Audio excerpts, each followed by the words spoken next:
Uh, we'll just start one more time. Okay, okay. Let's start one.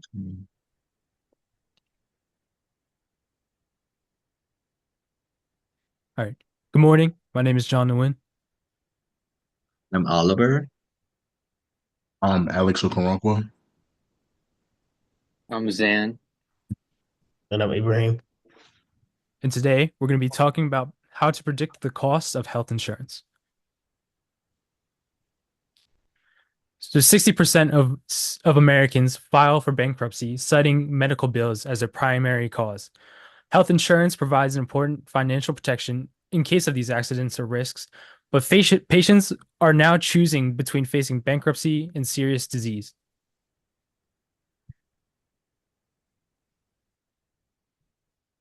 So the research questions we came up with is how to make your health insurance more affordable. The purpose of this question addresses potential solutions for individuals and families struggling with rising healthcare costs. By understanding its purpose, we can identify actionable strategies to which demographics benefit most from certain plans or subsidies. The next research questions we have is what factors contribute to the high cost of health insurance? Understanding cost drivers help explain why insurance premiums are increasing and can inform better policy decisions. This is a key for predicting future costs and understanding trends in the insurance market. The last research question we have is does the cost of your health insurance vary based on the region you live in? This question explores geographic disparities in healthcare affordability, which highlights how zip code or state level differences affect insurance premiums. By answering these questions, we can gain insights into how data can be used to one, predict healthcare costs, two, inform better consumer decisions, and lastly, support healthcare policy design.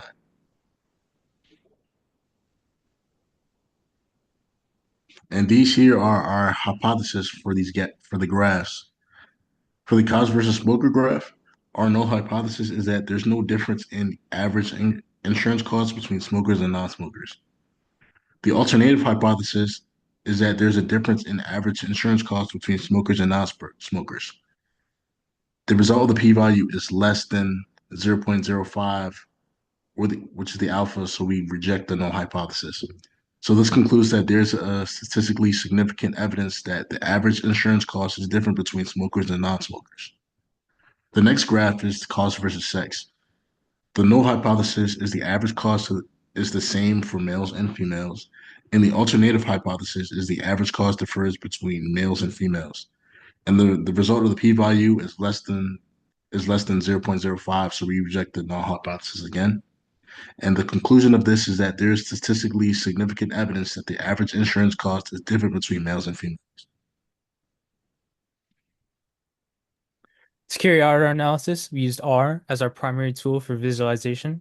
We used data cleaning, adjusting factors such as gender, smoking, or handling misleading values to ensure our data's quality. Next, we explored the data using different relationships between variables to gain insights and identify patterns. And finally, we used a linear regression using costs as the outcome variable to understand how factors influence it.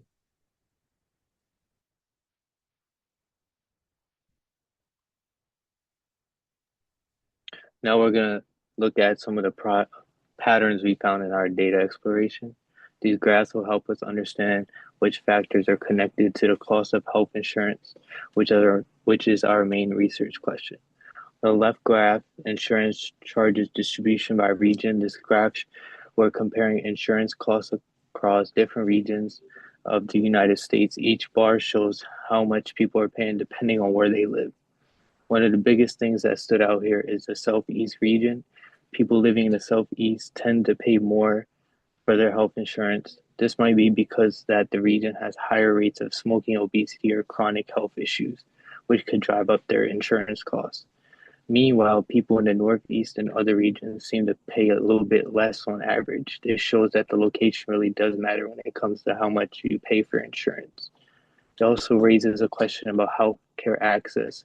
Maybe people in certain regions have fewer doctors or hospitals nearby, or they may rely on emergency instead of regular checkups, which could increase long term costs. On the right side, we see a graph where it says insurance costs versus age. Looking at this graph, We have a scatter plot showing how age affects insurance costs. As you can see, insurance costs tend to increase as people get older.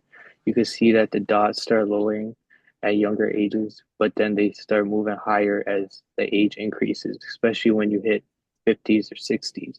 This makes sense because as people age, they usually need more medical attention and the risk for chronic diseases go up. So insurance companies charge more to cover those higher risks.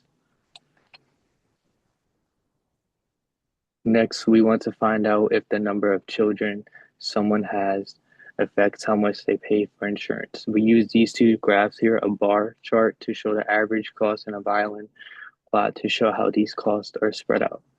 On the left side, the bar chart shows average insurance charges for families with 0 to 5 children. The people with 2 or 3 children have the highest average insurance costs. That's because this is the most common family size and their coverage needs are higher, especially if they're covering both parents and kids. But what surprised us is that people with 5 children actually pay less on average. One possible explanation for that, people with 5 children may qualify for special health care plans or government assistance, which could reduce their costs. On the right side, the violin plot helps us look deeper. It shows how spread out the insurance costs are for each group. The wider the shape, the more variation there is in cost. For example, people with 0 to 3 kids have a wide spread, meaning some pay low amounts and others pay very high amounts. But people with 5 children have a much narrower shape, meaning their insurance costs are more consistent and generally lower. This tells us that the number of children alone doesn't decide the cost. It's likely connected with other things too, like your income, health status, or whether the person is married or single.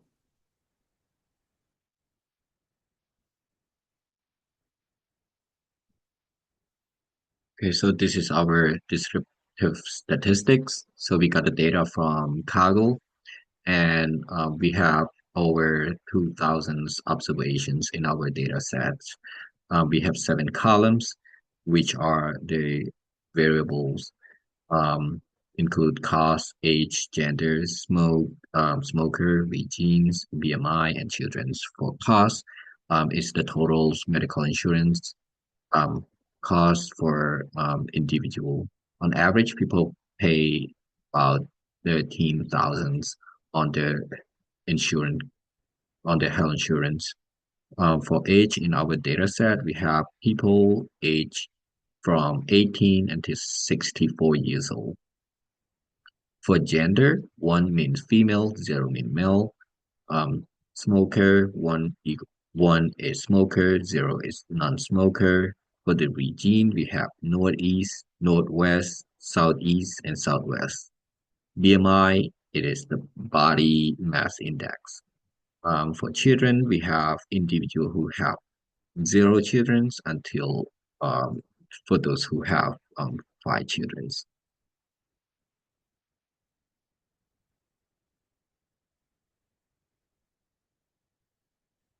So this is our linear regression result.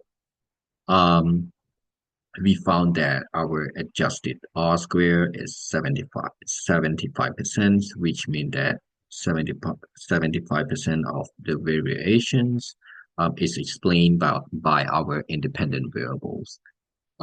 We found that if age increased by 1 years old, the person will have to pay for 255. Um, for gender, I'm not gonna talk about it because it's not statistically significant. For smoker, they tend to pay about $288 more than non-smoker. Um, for the Northeast regions, they tend to pay about $1,000 more than Southwest. For BMI, as BMI increased by 1 unit, the cost of health insurance also increased by 330. Um, Also, the number of children, once increase in a child, it will increase a cost for health insurance by 506.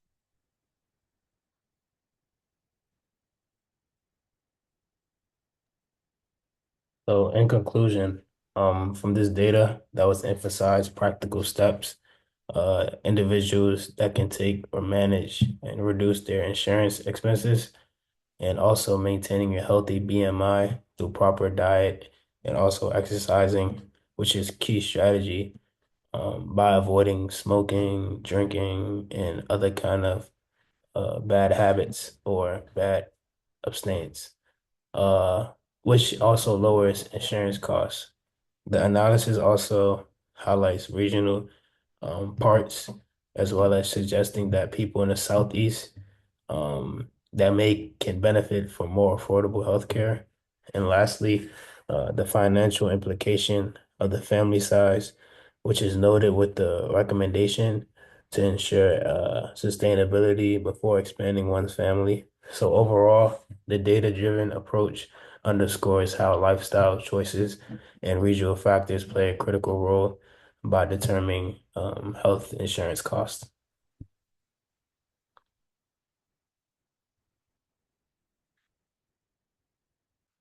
So one of the most important things to address in a regression analysis is the model's limitation. In our case, there are ma three main points to keep in mind.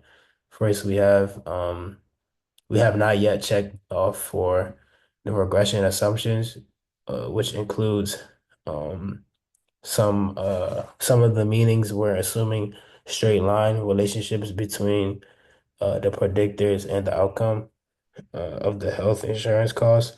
But if the actual relationships that are nonlinear, our results can be misleading. And it refers to when two or more predictor variables are often highly correlated with each other, and which has distorted how we interpret each variable's effective. Also, if this assumption is violated, I can't pronounce the word exactly, but it means standard errors and significance testing might not be reliable, and also not checking these assumptions limits the confidence we have in our models results.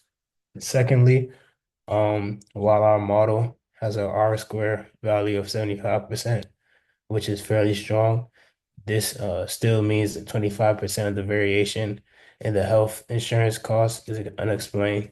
That is a remaining portion that could be due to important factors we didn't include in our analysis, such as genetics, lifestyle, and other location parts, or even the differences in healthcare access. In other words, the model captures a lot of, but not everything. And lastly, the crucial linear regression only reveals correlation, not causation.